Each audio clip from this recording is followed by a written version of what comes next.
Hello दोस्तों, मैं मनीष आपका स्वागत करता हूं आपके अपने चैनल पर। आज की इस वीडियो में आपको बताने वाला हूं कि फ्यूचर में सीएनसी का क्या स्कोप है, एआई का क्या रोल है और आपको क्या सीखना है, आप कहां पे हैं, ये सब इस वीडियो में मैं कवर करने वाला हूं। अगर आपने अभी तक हमारा वीडियो नहीं देखा है जो टॉप 10 टेक्नोलॉजीज 2026 में क्या क्या आई हैं, तो वो आप देख सकते हैं। आई बटन पे उस वीडियो का लिंक मिल जाएगा, डिस्क्रिप्शन में भी वो वीडियो मिल जाएगी और वीडियो के एंड स्क्रीन में भी आपको वो वीडियो देखने को मिलेगी, जिससे आपकी नॉलेज इंप्रूव होगी। अभी बिना देरी के शुरू करते हैं। सीएनसी मशीनिंग में एआई के बाद क्या फ्यूचर रहेगा, क्या सैलरी रहेगी, किन की जॉब्स आएगी, ये सब बहुत सारे कमेंट्स एंड क्वेश्चंस हमारे स्टूडेंट के थ्रू हमारे पास आते रहते हैं, इसीलिए हमने प्लान किया इस वीडियो का। अभी देखो, प्रेजेंट की कंडीशन हम समझते हैं। अभी क्या है, प्रोग्रामिंग कैम सॉफ्टवेयर के थ्रू प्रोग्रामिंग होती है, ठीक है। मशीन पे जी कोड डालते हैं, मैनुअली डालते हैं, कैम के थ्रू डालते हैं, ठीक है। और इंस्पेक्शन इंस्पेक्शन होता है आपका मैनुअल मेजरमेंट हो गया, आपका vernier, micrometer, thread depth gauge, callipers, अलग अलग जो आपका डायल कैलिपर्स, इनसे आप हाइट गेज, बोर गेज जो भी है, इनसे हम चेक करते हैं मेजरमेंट में, ये यूज होता है। ये है प्रेजेंट का सिनेरियो, अभी जो चीजें हो रही हैं आपके ऑटोमेशन में। सीएमएम इन पे चले जाएं, सीएम नेक्स्ट क्या होगा उसके लिए।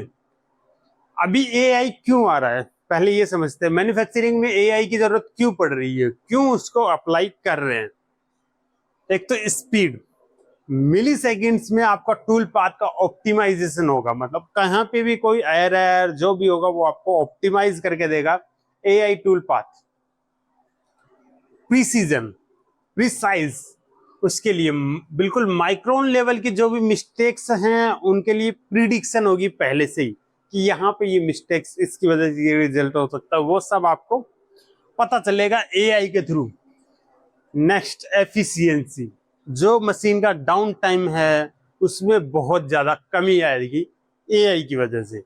ये आपको पहले ही प्रिडिक्ट हो जाएगा, टूल टूटने वाला, टूल की लाइफ खत्म होने वाली है, मशीन स्पिंडल का मेंटेनेंस आने वाला है, स्लाइडिंग हेड्स का जो भी आपके मतलब टेलीस्कोपिक कवर्स हैं, सब हर एक चीज का आपको सेंसर्स के थ्रू डिजिटल डेटा मिलेगा, वो भी लाइव रियल टाइम में। तो इसीलिए एआई की नीड है, ठीक है, एफिशिएंसी बढ़ाने के लिए। अभी देखो, सीएनसी इंडस्ट्रीज में तीन आपके मेन थिंग्स हैं। क्या क्या? सीएनसी ऑपरेटर, प्रोग्रामर और डिजाइनर। किसका क्या रोल है भाई? बहुत सारे जो इस इंडस्ट्री से नहीं है उनके लिए बता दूं, सीएनसी जो ऑपरेटर होते हैं उनका रोल होता है मशीन ऑपरेट करने का, part loading, unloading and machine में ऑफसेट और पार्ट की जो डायमेंशंस है उनको कंट्रोल करना ड्राइंग के अकॉर्डिंग, ठीक है, ये काम है। एंड मशीन सेटअप का भी है, ये काम है ऑपरेटर का। प्रोग्रामर, प्रोग्रामर का क्या काम है भाई? आपके टूल पाथ जनरेट करना, ट्रबल शूटिंग, जो भी प्रॉब्लम आती है उसको सही करना, एंड कैम से आपके प्रोग्राम डिजाइन करना, ये सब ये एक प्रोग्रामर का काम होता है, ठीक है। नेक्स्ट आता डिजाइनर। डिजाइनर का क्या काम होता है? कोई भी जो आपका पार्ट है उसको डिजाइन करना, 3D मॉडल बनाना।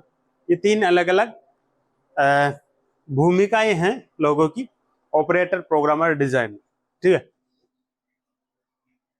एआई में क्या होगा, अभी मैनुअली जो हम कर रहे हैं कैम, अभी जो जनरेट करते हैं प्रोग्रामर जो बनाता है कैम से, उसमें क्या है, टाइम ज्यादा लगता है, ज्यादा टाइम, ज्यादा मटेरियल, टूल पाथ उस तरह से होते हैं कि उसमें ज्यादा चीजें लगती है, आपको कॉस्ट एंड टाइम। एआई के द्वारा जो आपका जनरेटिव डिजाइन जो रहेगा उसमें, उससे आपको क्या होगा, एक ही समय में सैकड़ों डिजाइन। जनरेटिव डिजाइन का यही बेनिफिट है, कम टाइम में, जैसे मैंने लास्ट वीडियो में बताया था, कम टाइम में आपको बेस्ट डिजाइन बना के देगा, जिसका वेट भी कम होगा, कॉस्ट भी कम होगी, सब चीजें कम टाइम में। इसी तरह से आपके एआई टूल पाथ्स भी अभी जनरेट होते हैं।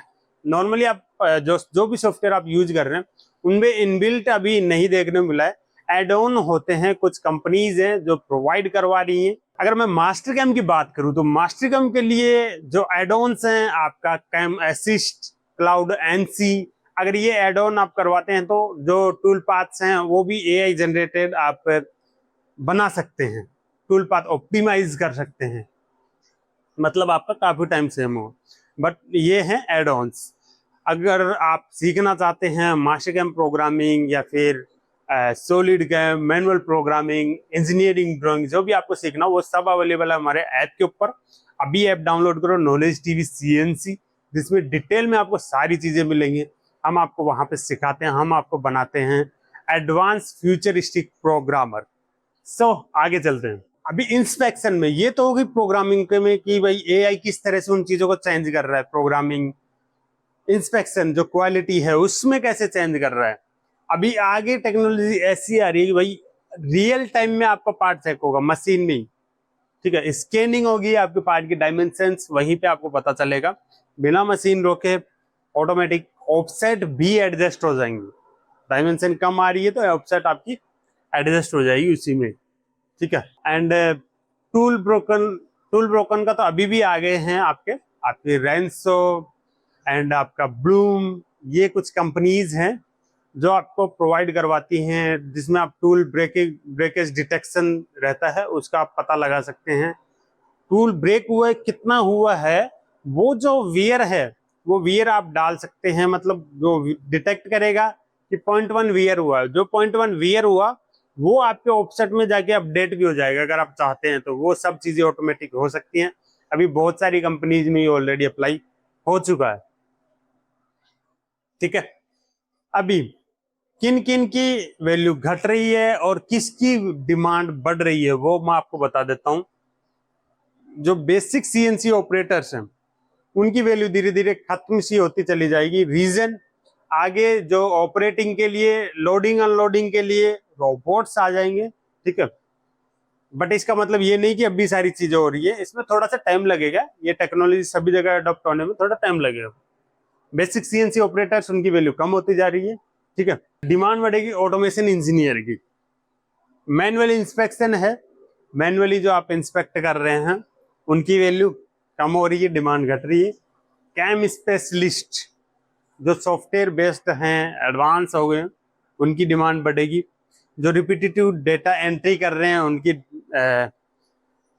वैल्यू कम होगी, बिकॉज डेटा एंट्री ये सब ऑटोमेशन पे जा रहा है भाई, सब ऑटोमेटिक हो जाएगा। अभी क्या होता है, यहाँ पे मशीनिंग हो रही है, मशीनिंग पे क्या चल रहा है, कितने पार्ट बने, ये सब अभी मैनुअली रिकॉर्ड कर रहे हैं। सुपरवाइजर या फिर कोई भी लाइन लीडर हो जाएगा, डेटा लेगा, सिस्टम में अपडेट करेगा, तब वो डेटा जाएगा। आगे क्या है कि ये चीजें रियल टाइम होगी, तो वो काम जो अभी डॉक्यूमेंट्स में या सिस्टम में मैनुअली चढ़ाया जा रहा है वो ऑटोमेटिक हो जाएगा, रियल टाइम ही सारी चीजें होंगी, ठीक है। सो ऐसे ही मैन्युफैक्चरिंग इंजीनियर की आगे वैल्यू बढ़ रही है, ओके। कुछ इसी तरह से सैलरी ग्राफ भी बढ़ता हुआ आपको देखने को मिलेगा अकॉर्डिंग टू योर स्किल्स। तो आई थिंक आपको समझ में आया होगा कि AI का क्या रोल है प्रोग्रामिंग एंड आपका इंस्पेक्शन में, और जो ऑटोनोमस मैन्युफैक्चरिंग है उसमें इसका क्या रोल है, और फ्यूचर में CNC ऑपरेटर प्रोग्रामर इनके लिए क्या अपॉर्चुनिटी है। आई थिंक आपको सब समझ में आया होगा।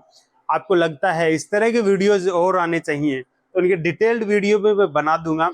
क्या होता है आपका autonomous manufacturing, tool breakage detector जो काम करता है वो किस तरह से करता है, जो कोबोट्स हैं वो किस तरह से होते हैं, इनकी डिटेल्ड वीडियो बना दूंगा। आप कमेंट कीजिए, आपका कमेंट हमें मोटिवेशन देता है। मिलते हैं अगले वीडियो में। थैंक यू दोस्तों।